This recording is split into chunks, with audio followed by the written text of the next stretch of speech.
আজকে সাংবাদিক বৈঠক করার একটাই উদ্দেশ্য। তার আগত আমার এটা হাজির আছে কামতাপুর প্রগ্রেসিভ পার্টির কুচবিহার জেলা গড়িয়া সভাপতি মানিক ডাঙ্গুরিয়া ভানু বর্মন এবং সন্তোষ কুমার বর্মন কামতাপুর প্রগ্রেসিভ পার্টির কেন্দ্রীয় প্রচার সচিব। গত পরশু বীর চিলেরায়ের আমার যে বীর যোদ্ধা মুখ্যমন্ত্রী মমতা ব্যানার্জি সরকারি ছুটি ঘোষণা করেছি, তার জন্মদিনও আমরা মুখ্যমন্ত্রীকে ধন্যবাদ জানাই। তার সাথে খালি উত্তরবঙ্গত কেন চিলেরায়ের জন্মদিন সীমাবদ্ধ থাকিবে? তার মানে উত্তরবঙ্গ আর দক্ষিণবঙ্গ আলাদা? দিদি এটা পরিষ্কার করে দিলেন যে উত্তরবঙ্গ আর দক্ষিণবঙ্গ আলাদা। তার জন্য চিলেরায়ের ছুটি ঘোষণা শুধুমাত্র উত্তরবঙ্গ ধরবে, দক্ষিণবঙ্গ ধরবে না। এটা নিয়ে আমাদের একটু ক্ষোভ আছে।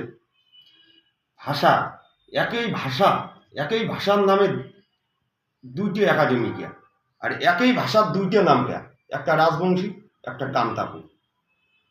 এটা ডিবেটেড রুলস পলিসি। এর জবাব দিদির কাছে আমরা চাই। আমার ভাষা একাডেমি একটা লাগবে, একই ভাষার দুইটি একাডেমি কে। দ্বিতীয়ত, গত নির্বাচনে কামতাপুর প্রগ্রেসিভ পার্টি দিদিকে সমর্থন করেছি কামতাপুর অটোনমাস কাউন্সিল দিবে বলে। আজ ওখানে এ নিয়ে দিদির কোনো আমরা সদর্থক উত্তর পাইলাম না। পড়াশোনা কামতাপুরি অধ্যুষিত এরিয়ায় যতগুলো প্রাইমারি স্কুল আছে, প্রত্যেক প্রাইমারি স্কুলে কামতাপুরি ভাষায় পঠন পাঠন, প্রতিটা স্কুলে একজন করে শিক্ষক নিয়োগ, কামতাপুরের ইতিহাস পাঠ্যপুস্তকে অন্তর্ভুক্ত। আজও কেন হলো না? এর জবাব আমরা মুখ্যমন্ত্রীকে 2026-এর ভোটে দেব।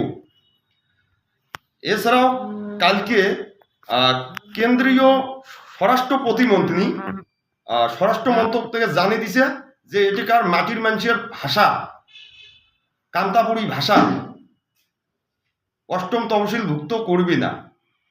বিজেপির বিভিন্ন সময় এটিকার মাটির মানুষও প্রতিশ্রুতি দিছে যে কামতাপুরি ভাষাটা আমরা অষ্টম তহসিলভুক্ত করবে। 2009 সালে যখন যশবন্ত সিংহা দার্জিলিংয়ের সাংসদ হয়, আমরা ওই ভাষাটা যাতে অষ্টম তহসিলভুক্ত হয়, আমরা যশবন্ত সিংহা দার্জিলিং লোকসভা কেন্দ্রে 9 সালে আমরা ভোটে সমর্থন করে ভোটে জয়যুক্ত করি। 2014 সালে SS আলুওয়ালিয়াকে ওই একই দাবিতে আমরা সমর্থন করি। কেন্দ্র সরকার আমার ভাষাটাকে মানি নিয়ে সীতাকান্ত মহাপাত্র নামে একটা সুপারিশ কমিটি করেছিল।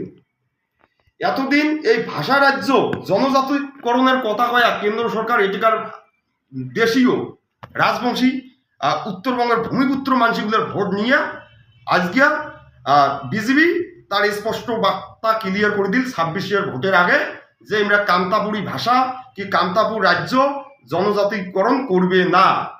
তার পরিপ্রেক্ষিতে আমরা 16 তারিখ কেন্দ্র সরকারের প্রবঞ্চনার বিরুদ্ধে আমরা ময়নাগুড়িতে একটা প্রতিবাদ মিছিল নিছি।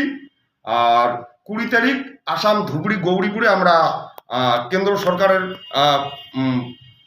প্রবঞ্চনার বিরুদ্ধে আমরা ধিক্কার একটা আমরা প্রতিবাদ অবস্থান বিক্ষোভ নিছি। 24 তারিখ আলিপুরদুয়ারে ওখানকার জেলা কমিটির নির্দেশ দেওয়া আছে, আলিপুরদুয়ারে আমরা একটা ধিক্কার কেন্দ্র সরকারের বিরুদ্ধে মিছিল করব। 28 তারিখ কুচবিহারের রাজপথে আমরা কেন্দ্র সরকারের বিরুদ্ধে প্রতিবাদ মিছিল করব। আর বিজেপির কি শুভেন্দু অধিকারী, শ্রমিক ভট্টাচার্য, সুকান্ত মজুমদার উত্তরবঙ্গের মাটির কি কামতাপুরের মাটির যদি পা দেয়, ওনাদের আটকিয়ে আমরা এই কামতাপুরি ভাষা কামতাপুর রাজ্য কেন অষ্টম তহসিলভুক্ত হলেন না, এর জবাব আমরা আটকিয়ে নেব। আর রাজবংশী এটিকার দেশীয় ভূমিপুত্র মানসি পক্ষ থেকে সবাইকে আমরা আহ্বান জানাইলাম বিজেপি বয়কট। বিজেপির যতদিন আমার ডিমান্ড পূরণ নাই করে আমরা বিজেপির বিরুদ্ধে আমার আন্দোলন জারি থাকবে। দীর্ঘদিন ধরে দাঁতের সমস্যায় ভুগছেন?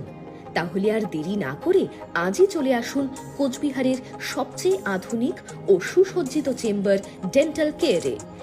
এখানে পাবেন doctor A Sarkar, BDS implantologist, dental and oral surgeon specialized in RCT, fixed crown and bridge. আমাদের ঠিকানা dental care, Lichutala market complex, Suniti road, MJN হাসপাতাল, ইমার্জেন্সি গেটের বিপরীতে, কোচবিহার। বিশদে জানতে কল করুন 9733352895 এই নম্বরে।